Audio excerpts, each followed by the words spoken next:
Greetings, everyone. Happy Monday. Happy President's Day. Happy Black History Month. I'm your host, Mallory McCoy, and welcome to this week's live streamed episode of A Monday Moment with Mal. As always, may this broadcast bring you exactly what you need in the present moment. My love is extended for all who could use a little extra, and may my light exude positivity and kindness. Ashe. Let's seize the moment. Um, I am a little exhausted today, but we're going to make it through. First of all, if you are a first time listener tuning in and are here because the title of this episode grabbed your attention, welcome. So glad that you are here. I'd like to start each episode in gratitude because personally, once I decided to start each day in graciousness and gratitude, my universe started shifting in my favor. So today, I am certainly most grateful for the gift of life.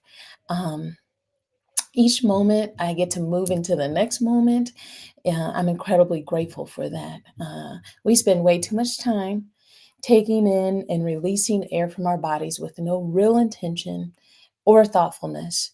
We collectively take our lives for granted, and when something happens, is when we amp up our gratefulness and gradually fall back into laxity. So make sure to take every day as a gift because it certainly is. I'm also grateful for sisterhood. For the past 2 days, I have spent time in the presence of intelligent, inspirational, and powerful women, and I have been certainly um, enhanced greatly by being in their presence. So I'm thankful for that. I'm also grateful for humans, other humans, who swear under oath to protect and serve and actually do what they say they vow to do. I'm speaking about law enforcement, but also first responders, firefighters, educators, mental health professionals, social workers, nurses, nonprofits helping the community, and any other person in service to others. Know that I am incredibly grateful for your sacrifice and hard work for the betterment of our community. That was my grateful. I'm DJing my own episode, so I should have went to the next one. That's okay. Um, so I'm moving on to the next section. This is my Did You Know section. I live in Kansas City, Missouri, home of the back to back Super Bowl winning Chiefs. And last Wednesday, Kansas City hosted a parade and rally on a beautiful day to celebrate their win. For most people, they attended the parade, had a fantastic time with their families, and made it home safely.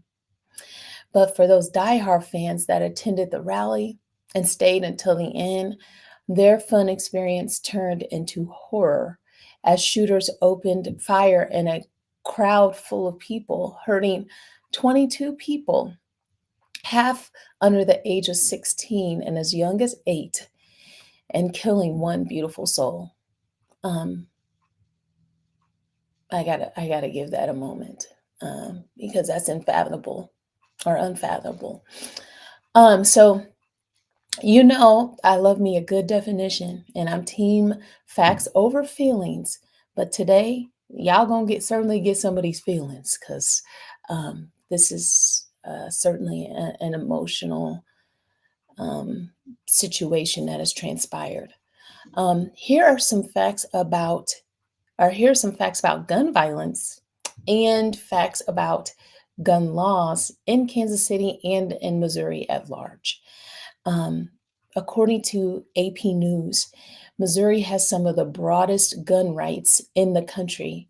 This is because a number of laws passed by the Republican led legislator over the last few decades has made it so. Before the GOP took over the legislation in 2002, it was illegal to carry a gun on your person, and you could only buy a handgun after getting a pass and background check from your local sheriff. Within their first 10 years in office, Republicans got rid of those limits, which led to more people buying guns. This is the state of Missouri. At the moment, this current moment, Missouri does not have any age limits on owning or using guns. However, federal law mostly does not allow children to carry handguns. Take that in for a second. In 2014, voters strengthened gun laws by passing, or gun rights, sorry, by passing a constitutional amendment, Missouri constitutional amendment, that made the right to bear arms unalienable and said that any limits would be looked at under strict scrutiny. After 2 years, the Republican supermajority in Missouri's legislation overrode a veto from Democratic Governor Jay Nixon to make it legal for most people to carry guns without a permit. The law also made a stand your ground right, which lets more people legally use guns for self-defense. In 2021, Missouri passed a law that made gun rights even stronger by stopping local cops from enforcing federal gun laws. In 2023, a federal judge threw out the bill. It is still on hold while an appeal is being heard. Republican legislative leaders have expressed little interest in any laws that would restrict firearm use and possession in Missouri. The shooting might open the door for more conversation on the issue, but in my research, I personally doubt it. And here's why. When I went to the state legislation website and I looked at what is being discussed with our tax dollars, I have I have little. Well, I should take that back. There are some um, people working in the Senate and the House that they're getting paid for with our money, and they are actually introducing bills that could be effective or that could be beneficial to people at large. But there's a list of bills that have been introduced just in this session alone that aren't for the betterment of people and do not help the community at large. There's a long list of them, but to name a few, here they go. House Bill 2171 designates Waverly, Missouri as the Apple capital of Missouri. Please tell me how that helps people. House Bill 2189 designates Provel cheese as the official cheese of Missouri. Okay, let me rewind, make sure that you understand. These are bills that have just been introduced and discussed. House Bill 2222 designates November 26th as each year as Tina Turner Day. I know it's Black History Month, but House Bill 1502 requires school districts to provide instruction in cursive writing. House Bill 2320 designates Branson as the live entertainment capital of Missouri. And in fact, that one actually did pass. So now Branson is designated as the live entertainment capital of Missouri. House Bill 1624, this was the one I was like, what? Designates cashew chicken as the official state dish in Missouri. Okay. Senate Bill 627 recognizes the birth of Murphy Donald Douglas Beck, which in my research, I learned that this is a lawmaker's grandson, his new grandson. So he introduced a bill to recognize him. Senate Bill 1281 creates provisions relating to invasive plants in the state of Missouri, which I'm sure affects somebody, but come on, people. And then this one was both a House bill and a Senate bill, designates the last Saturday of April each year as Emmett Kelly Day in Missouri. I'm sure that there is someone that knows who Emmett Kelly is and has been greatly touched by the life of Emmett Kelly. But I'm trying to wrap my brain around how that is helpful to what needs to actually happen. I made a list of ones that I just pulled out, and you can read that on my blog that I released this morning. Fast Democracy is also a great website to look up what the state is doing and what federal governments are doing. Here is the kicker. This one was introduced and has been discussed and could potentially pass if they continue to discuss it. It's the Anti Red Flag Gun Seizure Act, which seeks to prevent federal law from allowing courts to confiscate firearms, firearm accessories, or ammunition from law abiding citizens. Those confiscations would be considered an infringement of Second Amendment rights and also block local law enforcement agencies and other public entities from receiving federal funding aimed to help enforce those confiscations. And if you go to my blog, you'll be able to read more about that law that's being pushed. So that means a law-abiding citizen who has no previous criminal record can can carry guns with no regulation. Locally, Kansas City has struggled with gun violence, and in 2020, it was among 9 cities chosen by the U.S. Justice Department in an effort to crack down on violent crime. The numbers of killings in Kansas City rose to a record level last year, up to 182 deaths, homicides. Kansas City police data show there were 12 more killings in 2023 than in 2022, and 3 more than the previous all-time high of 179 in 2020. This does not include officer-involved killings, so that's a thing. This particular point is important to note because I have heard and seen people say regarding the shooting, this is not Kansas City. And I don't know what part of Kansas City you live in, but this is most certainly Kansas City. Those numbers do not lie. It's because y'all live in the suburbs that y'all don't know that this is actually happening, or it's not because it's not a part of your paradigm. And I said what I said. Overland Park is not Kansas City. North Kansas City is not Kansas City. Kansas City North is not Kansas City. Lee Summit is not Kansas City. And any other surrounding city of Kansas City is not Kansas City. It's just a part of the area. Okay. Kansas City elected officials, this fact surprised me.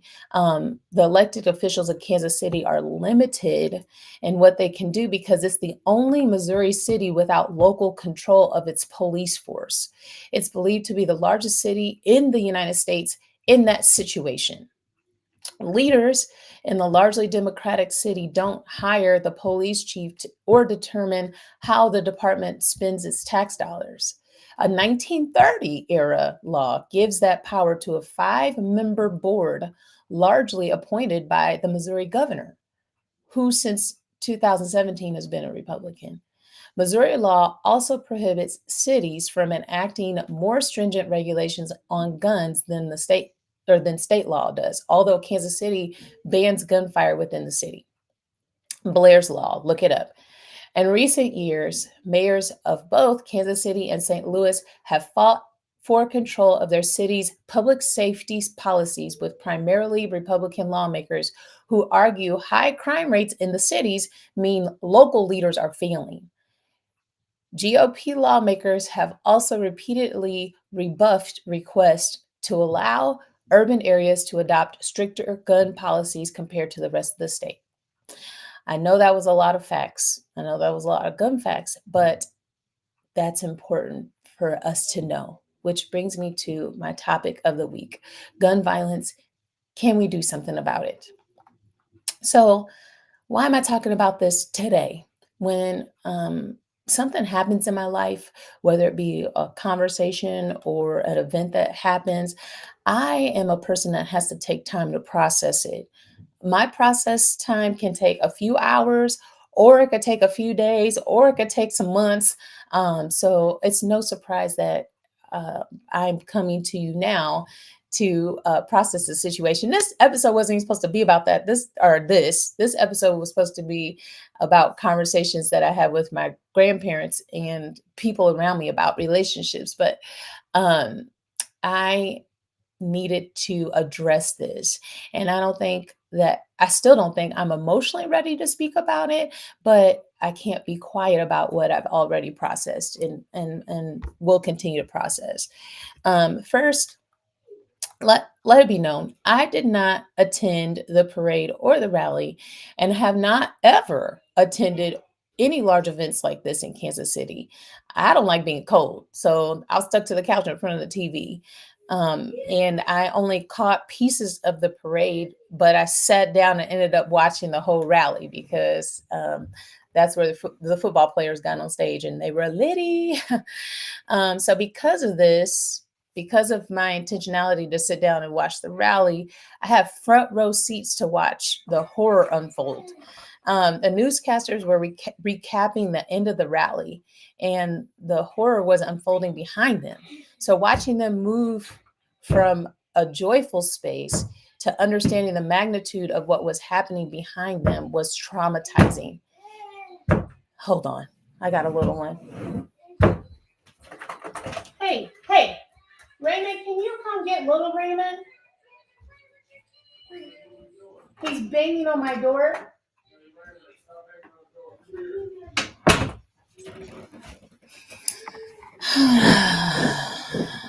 Anyway, um, as I was saying, watching this unfold behind the newscasters and them not actually even know what's happening. So they are confused about what's happening.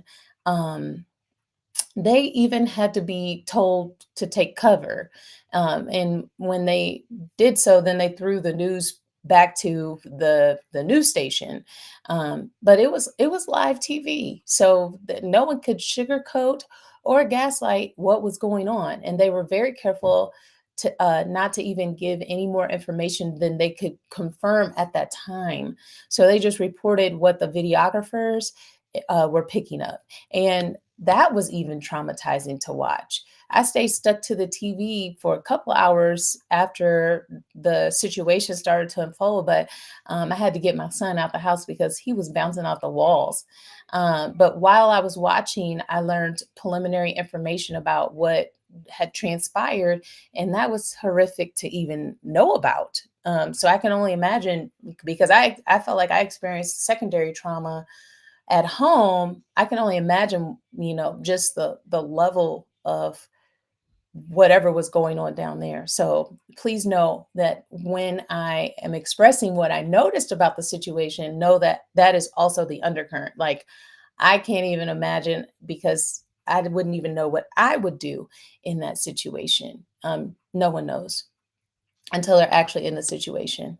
But one thing I noticed for everyone there and at home was that most people had what's called normalcy bias. And that was incredibly alarming. And that was normalcy bias is something that I learned about in active shooter training that as a full-time teacher, I had to partake in every year.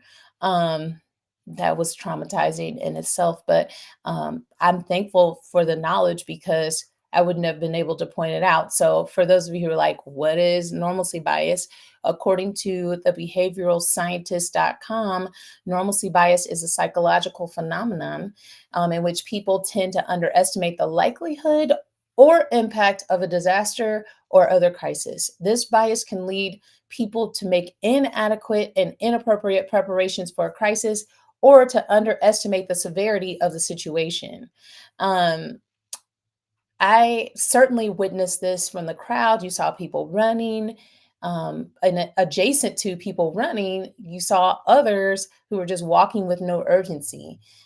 So simultaneously, you saw people running with fear in their faces as other people walked past others who were hurt and being treated. And just, it was kind of like they were in a daze. And people, I watched people still at the scene while the scene was active. They were just cleaning their stuff up. They were like, "We're not going to leave our stuff down here."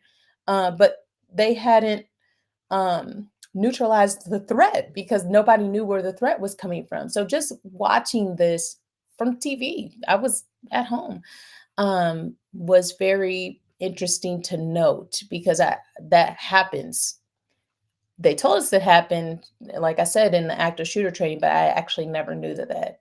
I never seen that happen in real time. Another thing I noticed is that after the fact, I listened to a lot of dialogue where people were talking about children and how they shouldn't see what's going on or have to experience it. And while I agree with that sentiment, I would rebut that by saying that no one should experience it, kid or adult. We shouldn't experience it at all. But also, while I don't want these situations to even exist for them to have to experience it, the facts are that kids are experiencing these things and they experience many things. But on the adult side, it prohibits the kid from knowing things if we decide that they shouldn't know about it because we think that they're too young to understand. But my thing is any if kids can experience it, they should know about it. Um, for example, I spoke in another live about my son experiencing racism, and he experienced racism from another little kid. And so, if he experienced racism from another little kid, then he should know about racism. I shouldn't keep it from him because I think that he doesn't know. Um, if you are unable to actually have the conversations, intelligible conversations with your children at their level of where they can understand, then that's where it's important for us to build community so that we can have others explain what's happening on a level where children can understand. But as a person who still is connected with kids in a space, they actually understand a whole lot more than what we give them credit for. Um, One of the things that happened the day after, actually. So I was judging choir assessments for middle schoolers in the district that I live in at the high school down the street. And so I show up on the scene and I I get out of my car and I notice the school resource officer jumps in his car and takes off and sirens blaring. And my first concern was not what was happening in the school because I didn't know if anything was happening in the school or not. My first concern was where he was going. I said a little prayer for where he was going. But then I walked up to the school, I pressed the button, and I had to wait a little bit to be let in because when I got in, I learned that that school had been in lockdown. This was the day right after the shooting happened in the city. But they were on lockdown because the elementary school down the street was on lockdown. But anyway, just if you've ever been in a situation like that, the energy in the air before, during, and after the situation, it just feels um, weird. It just feels weird. Like you almost feel like a stoic because you're having to pretend that you're okay. And how many days have I pretended like I was okay in that space?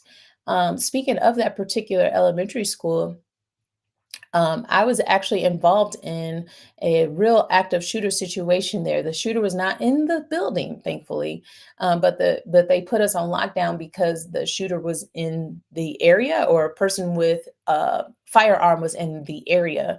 And I'll never forget it because there were kids playing out on the playground, and all of a sudden, the sirens go off, and I hear, because my classroom was right next to the playground, kids running and screaming into the building. And so I have been trained, and I knew that I could only attend to the kids that I had right inside of my classroom at that time. And I actually had a classroom of kindergartners, like 15 of them. in the classroom. So I locked my classroom down and I went and sat with them babies. And let me tell you, they were boo-hoo crying. If there was someone actually in the building, they would have, I mean, we didn't have anywhere to hide, but they would have found us because those kids, I couldn't keep them quiet. They were crying. They wanted their mamas. And I was trying to keep myself together because um, I think it's why it was so impactful is because we were locked down for 30 minutes straight. And so that whole time, there was nothing I could tell them because I knew nothing. I could only be a comfort to them. But I was freaking out myself. I could barely be a comfort to myself. Um, and what's crazy about that particular situation is once it was over, then we were just expected to go back to life as normal. It was like, okay, we're supposed to go back, but no, we had to process it because it was forever and has been forever etched on my mind, and it was certainly etched on their mind. I had those kids to 5th grade, and they were still talking about it in the 5th grade about that particular incident and how they were in class with me. So um, I say that to say that these situations are traumatizing, but if we choose to ignore it or bypass it, we'll continue to have these traumatizing situations. So ultimately, kids deserve to be informed about these situations in a way that they can understand.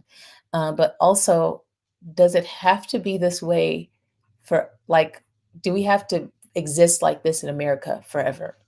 Um, that brings me to my focus statement today. We can do something about this. But if you're like me and every other citizen, you may feel like there's nothing you can do. I want to bring this picture to your attention. I just screenshotted this, I grabbed it from offline somewhere. But this is so accurate to depict the cycle that we're societally stuck on, that I had to bring it into my show today. So, mass shooting happens, you get the media extravaganza, you get lots of thoughts and prayers, you get people on social media having gun debates, and then nobody actually does anything. And then we get back to normal, which we know what is normal. Um, I have no idea, especially, I mean, I think even after COVID, we were trying to find a normal, but it's never been normal. Um, Personally, I get stuck between the social media debates and not doing anything because even this last week, I saw somebody had posted that there was going to be a rally for gun violence in the city, and the first thing I was like is like, oh, let me go, to this gun rally, and then the second thing was, well, if I'm going to the gun rally, would I be putting my safety in jeopardy for someone who's like pro guns and, might want. So it's wild that I thought about that simultaneously or as like an afterthought. And it was the second thought that stopped me from even participating in the rally. Um, so I don't think that it's apathy on anybody's part. I think that we collectively get so mentally, spiritually, and physically weighed down by the heaviness of these events that we don't know what to do next. I saw someone say on X, formerly known as Twitter, that if the actual lawmakers can't make the change, then how can we? If the people with indispensable funds can't make the change, then how can we? If the invisible powers that be, because we all know the real deal, won't make a change, how can we? And I'm saying to rebut that, isn't that the mere, or I'm saying that we're stuck in an insanity because we keep doing the same thing over and over again, and we're expecting a different result. But we can't expect a different result if nothing's changed. So here's my rebuttal: we can, but first we have to decide to come together. We have to decide to build a community. We have to decide that many small acts add up to the big ones. We, the people, have to decide that enough is enough collectively, but like truly decide, not in words, but in action. Having a growth mindset is powerful. If we already believe it can't happen, then it won't. If we collectively believe something can happen, it will. And I'm not talking about thoughts and prayers. Rallies are well intended, but haven't been effective on a grander scale. Why? Because we know money is a factor in many decisions. So to make a sweeping change, money would have to be a factor. Um, and it's not money, but like capitalism has to be a factor. We can greatly affect our local communities, and that can add up to a larger impact if we put a little sugar in the gas tank of a capitalistic engine. Money talks, doesn't it? I'm sure there are other ways, but I think that's the most effective way.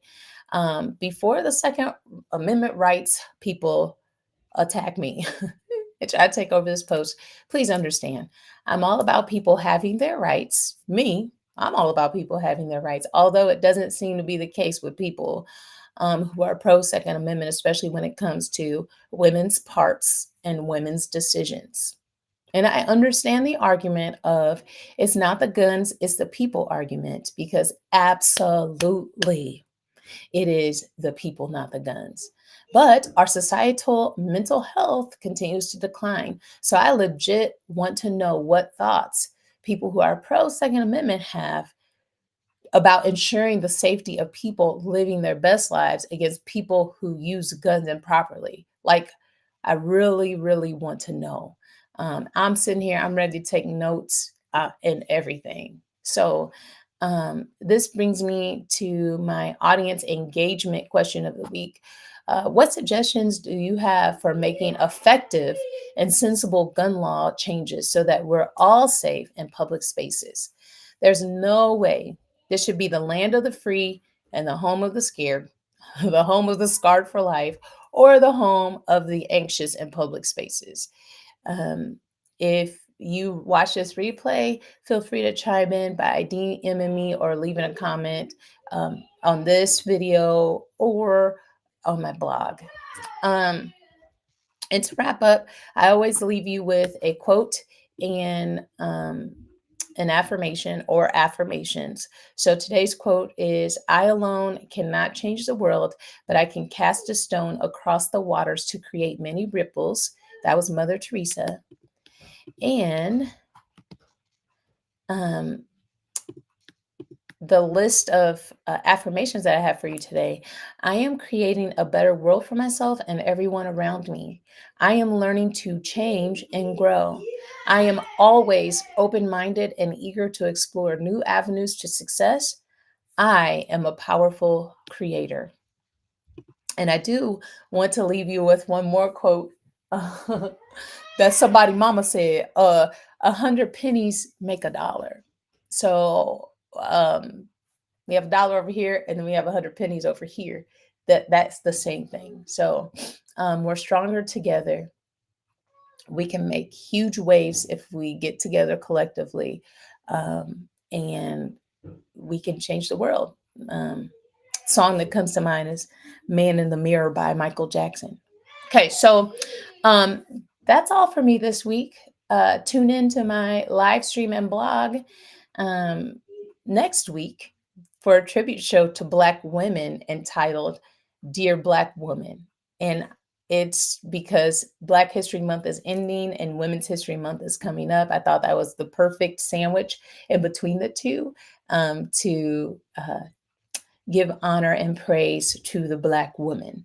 I'll be broadcasting my last morning show from Denver, Colorado. So there's going to be a time change. So instead of this broadcasting in the morning, it's going to be broadcasting in the evening at the same time, 8:28 p.m. Central Standard Time, starting Monday, March 4th. So next week is my last week in the morning. And then starting March 4th, due to me taking a long-term sub position, I'll be coming to you in the evening. It might be live, it might not be live. We'll see what happens, because I know those kindergartners are going to give me a run for my money.